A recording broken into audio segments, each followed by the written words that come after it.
Experimentation has always been for the benefit of mankind, even if it has not always yielded such fruit. For every smallpox vaccine we create, we get an atomic bomb. For every life we save, another dies.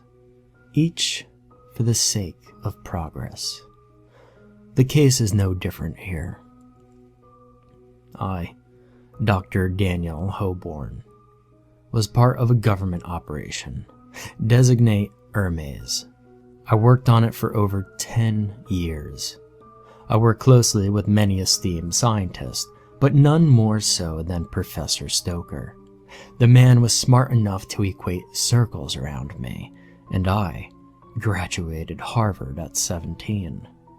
Working with him was the highlight of my academic, professional, and personal lives. I would follow him to hell and back. Ultimately, Stoker, like me, had dreams. Fortunately for us, those dreams seemed to overlap. I wanted to be a successful scientist and invent something meaningful to our species as a whole, and he was just fulfilling a lifelong desire of his own. He loved the idea of teleportation. The ability to be in one place and then instantly travel somewhere else was an ability he had spent his entire life searching for. And we were on the cusp of it. He told me, just the idea of it, being free from the bonds of physics and this world. He sold me on the idea, and I joined his team. That discovery was going to be the pinnacle of our research.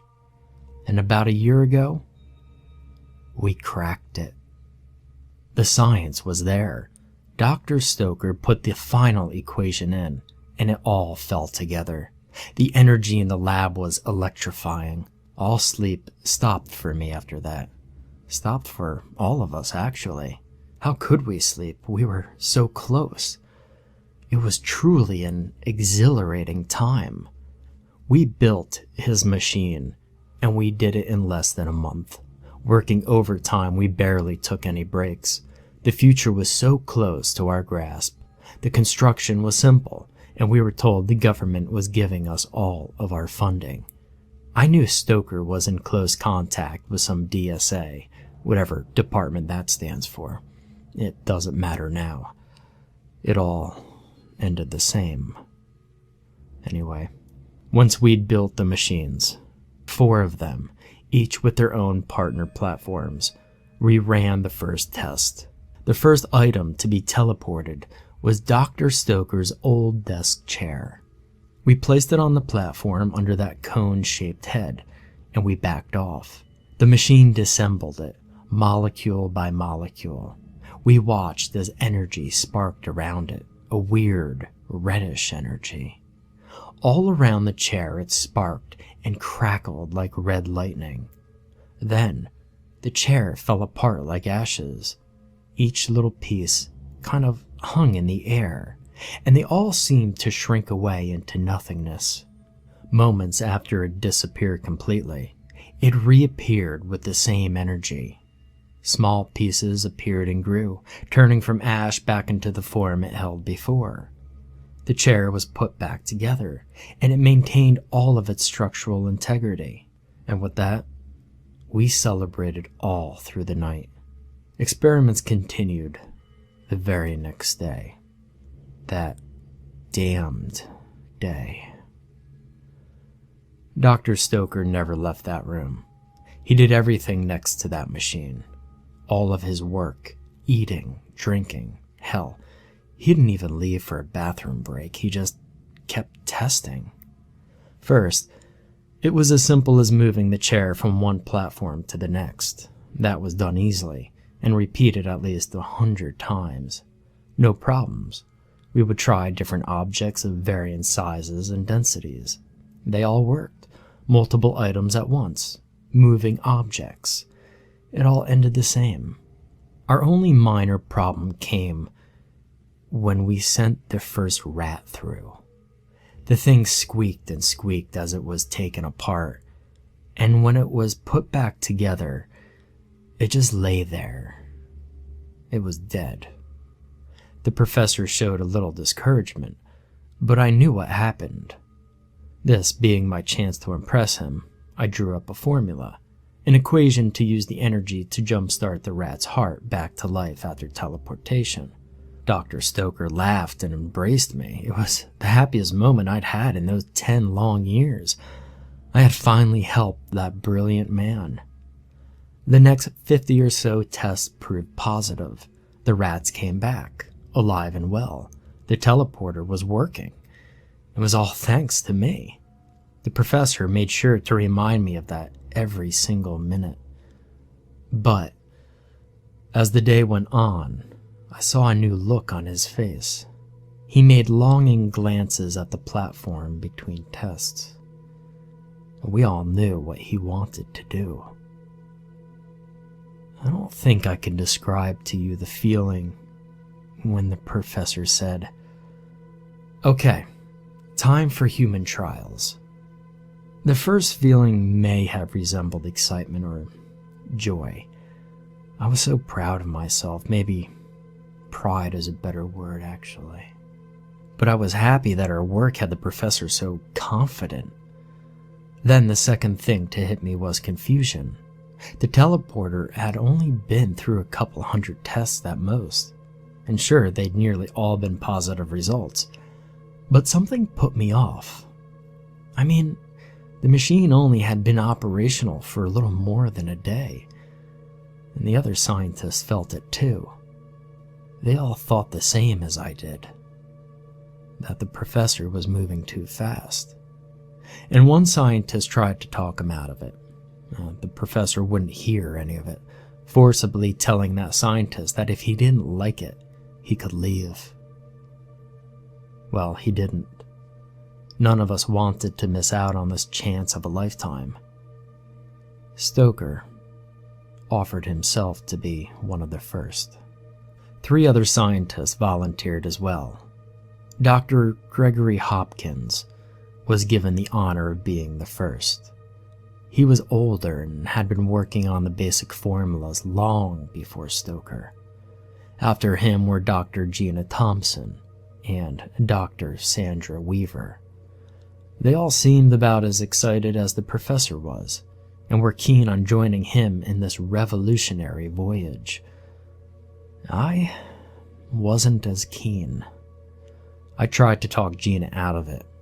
She was so young, just so beautiful. I didn't want her to be hurt. She simply told me that this was her Armstrong moment. Every scientist dreams of being the first to test a new technology. I understood, so I stopped my pushing. I wasn't going to take this moment from her. God, I should have stopped her. They all entered the platforms. The professor was surprisingly calm for an undertaking as dangerous and unpredictable as this. I didn't question it at the time. I nearly took his display of confidence as a sign that all would go well. I sat at the controls. Dr. Stoker had told me earlier, "You're the only one I can trust, Daniel." So I did it. For him, I sent them off. I asked them if they were ready, and I received their responses. They were unanimously and confidently yes. I reached down to activate the teleporters, and something stopped my hand. Call it a whim, call it forbearance, call it nerves, but something wouldn't let me press that button. I fought it for a few seconds, and all eyes turned to me. I could feel the professor staring at me. No, glaring at me. His eyes bore through the back of my head, and I heard him yell, "Do it!" He forced my hand. The teleporter carried Dr. Hopkins away first. He left without a sound, but it looked like his body started convulsing spastically and violently. Dr. Weaver went next. She went screaming, and I had to close my eyes. Not that it helped. After her, Gina, quickly, much faster than the others. She tried to say something as she left, but we couldn't make heads or tails of it. Her eyes looked right at me, before she vanished. Longing. Dr. Stoker, however, went without movement or sound. His eyes simply closed, and he smiled. This was the realization of his dream after all. So then we waited. In the echoing silence of the lab, we waited. Each machine smoked, and we watched their twin platforms carefully. As we waited, I had a guilt about me. My stomach danced around inside of me, my heart in my throat. My eyes never blinked, not once. Something was wrong. They'd taken longer than the other items sent through. They weren't reappearing. I turned to the computer and I searched the programming. I looked for any clues as to where they went. Time went by. 1 minute. 2. 3. 10. Nothing happened. Only one thing caught my eye. There was an extra code in the programming. I never got a chance to work it out. And this is when it started. As I was trying to figure out what happened, a light crackling came from behind me. On the nearest platform, there was a small popping noise. I didn't turn around until I smelled something, the unmistakable and overwhelmingly unpleasant smell of rot. It made me turn to the teleporter, and as I did, the potent aroma hit my nose like a bus. Then, the crackling came again. Instead of electricity, though, I swore, and I still do today, that it sounded like a tortured scream. It built and intensified. The red lightning-like energy started spewing from the head of the machine. Then it came. Dr. Hopkins' body had come back. But at first, we didn't even realize. His damn limbs were twisted and mangled, his body hunched over, his head bent sideways at an impossible angle. Hopkins' eyes begged for help as he reached out with one of his long, misshapen arms. The energy stopped, and with the last strike it caught his twisted form on fire. He screamed. Oh God, he screamed. It came out as a gurgling cry of horror with blood coming from his mouth. He collapsed off the platform and blood started to pool where he lay. The screams of the others in the room reached a roar as their terror flooded the room and my ears. The second platform started sparking. Dr. Weaver was coming back. But we'd all wish she hadn't. She rematerialized differently than Dr. Hopkins. Her eyes materialized first, and we met her gaze. We watched as her entire skeleton was put together. It stood there, unmoving. Only the eyes glanced around the room. As her muscles started to form, she started to scream and cry. Her hands reached up to her face. Then her skin formed. She was bloody, her skin torn to ribbons in some places. She lowered her hands to reveal a badly mutilated face. It was absolutely horrible. Her clothes, torn, burnt, and soaked in blood, were the last thing to appear, and as soon as they did, she turned her focus to me. I sat there in horror. As I looked, I saw in her, in the way she moved and stared, a primal, animalistic ferocity. There was nothing there but hatred, a rage that sent a chill down my back. My body was rigid, my heart fought against me, trying to escape. My mind told me to run, but I didn't listen. Dr. Weaver roared like a wild animal and lunged at me. I couldn't even bring my hands up to save me. All I could do was yell. You! She yelled, her fingernails digging into my arms. You knew. I'll kill you for it. End it now. He's almost free. Shut it down. She was begging, pleading, but I couldn't respond. Move! She pushed me over onto the cement floor. I broke my arm from the fall, and I couldn't even yell in pain. That's how frozen I was. She took the chair I was sitting in, picked it up, and smashed the computer. She smashed it all to hell. Pieces of the computer screens and the chair flew all around me. She destroyed 2 of the 3 screens completely. The desk nearly caved in from her incessant beatings. The whole time, she never stopped that horrid screeching. She managed to catch her breath for only a moment before the guards arrived, and they unloaded no fewer than 5 rounds into Dr. Weaver. She fell to the ground. Not a single protest escaped her lips. She hit the floor hard, and her face stared blankly at me. There were tears streaming down her face, and her mouth was agape as if in a cry. She didn't look at peace, even in death. In the commotion, no one had even noticed that the 3rd teleporter had sparked. As I got up, through my own pain and horror, I saw her.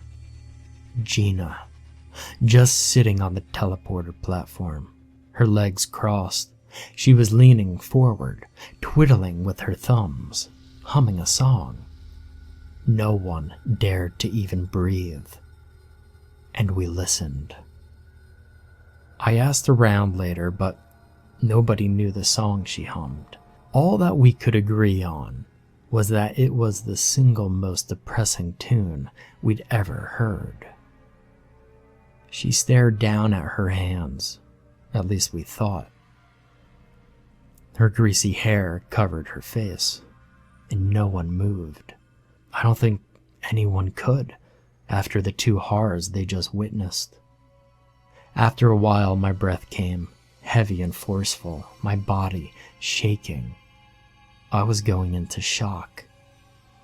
And that first loud breath I took, that was what made her look up. Her hair still covered her eyes, but her mouth had been twisted to a smile of an almost playful malice.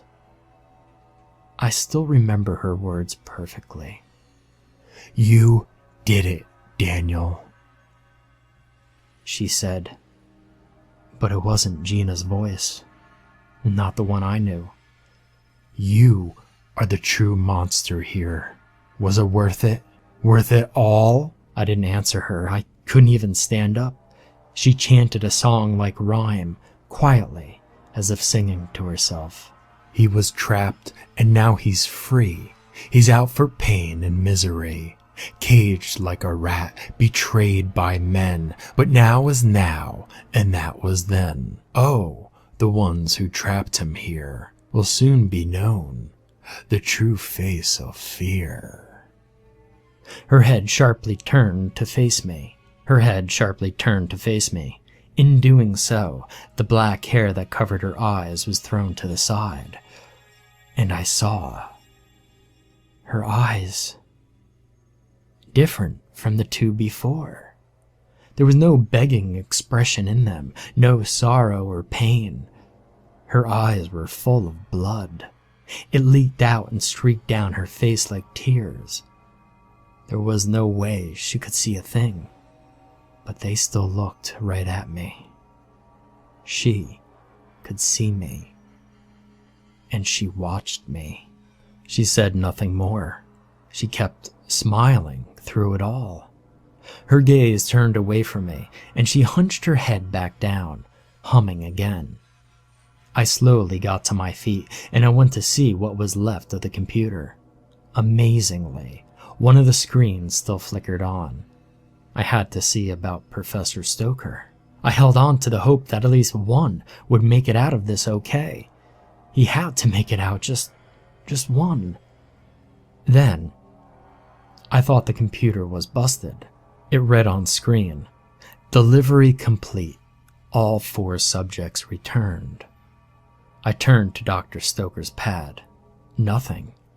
He wasn't there, but the computer told me he was.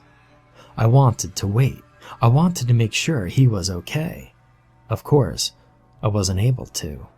The security force arrived in full detail a few minutes later. They carried me out of there, and I never took my eyes off of that platform. The professor never came back. In many ways, he was like a father to me, one who actually seemed to care for me. I thought I'd miss him. I truly meant it. Then, as of late, my feelings have changed drastically for the late Dr. Stoker. Eventually, everything would start to piece together. The quarantine team came in and the machines were scrapped. This, DSA, whatever it stands for, came in and confiscated everything. All research, logs, security footage, just everything. I'm told, and I have been told every time I'm asked, that Dr. Thompson passed away minutes after we left. Supposed exhaustion from whatever tragic ordeal she went through. It's been 3 weeks, and I still miss her dearly. I should have asked her out, but I was always afraid. A few of my colleagues who'd seen her more close up than I did said she had scars on her hands, ones that weren't there before. Fully healed scars, they claimed.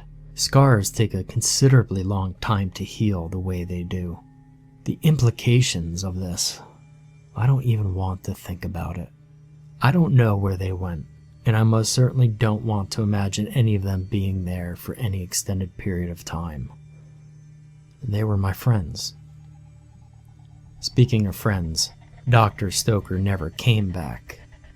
Never had the chance anyways with the machine busted.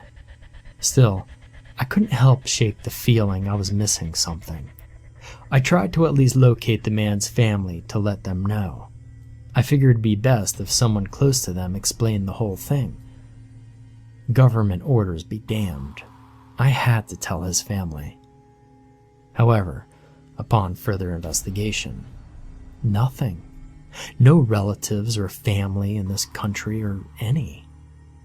There were no Stokers who claimed to know the professor. Many said they'd never heard the name before.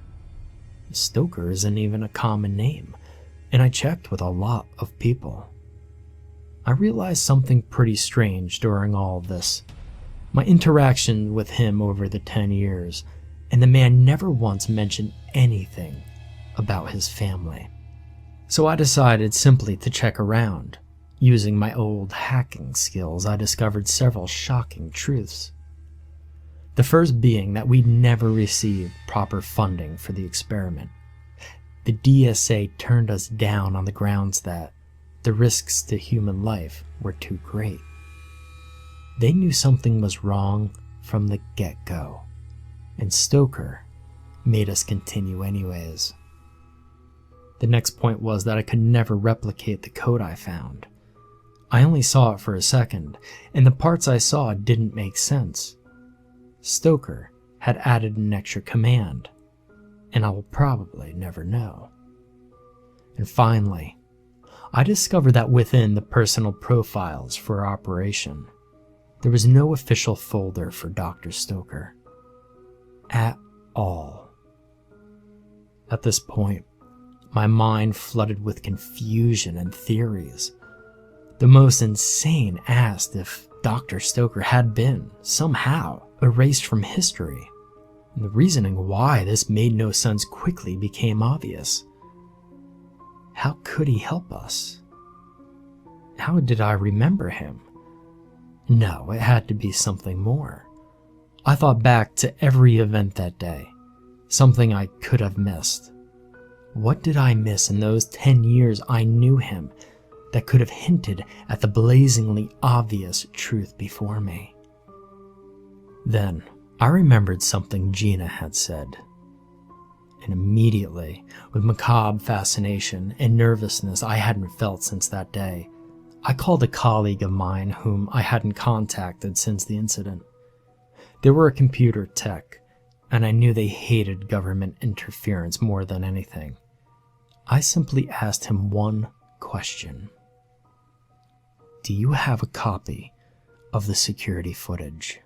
His answer being, to no surprise to me, a yes. I raced over to his house and we decided to flip the footage on. The first thing we did was watch the whole incident again. Watching for a second time, I don't know how I stood it the first time. At the sight of Dr. Hopkins, I vomited almost immediately. My body broke into a cold sweat, and I struggled to watch the whole thing. But I made sure I listened to Dr. Thompson's, Gina's words again. I listened very close to everything. Rewind it, I told my friend, my voice unsure. He waited a moment, judging whether or not he actually wanted to. Then he reluctantly did as I asked. He took us back to the moment when the teleporters started activating, and I told him to play it frame by frame. We watched it very carefully. Everything seemed normal, until we reached the frame right before Dr. Stoker disappeared. My friend jumped backwards, for he had no idea. I just stared at the screen in disbelief. I had a hunch, but I didn't want it to be true. I simply recalled two things said, one by Gina and the other by Dr. Stoker, spoken to me years ago on our very first meeting, and repeated almost every day after that for years. What is that? My friend asked. Gina was right, I said, my throat in a knot. He was trapped. But now, I looked at the picture before me. A black demon with bony features, black eyes, and a toothy grin stared at the camera. He stood right where Dr. Stoker had stood. He smiled right at the camera. And I knew it was meant for me. For because of me, he is free.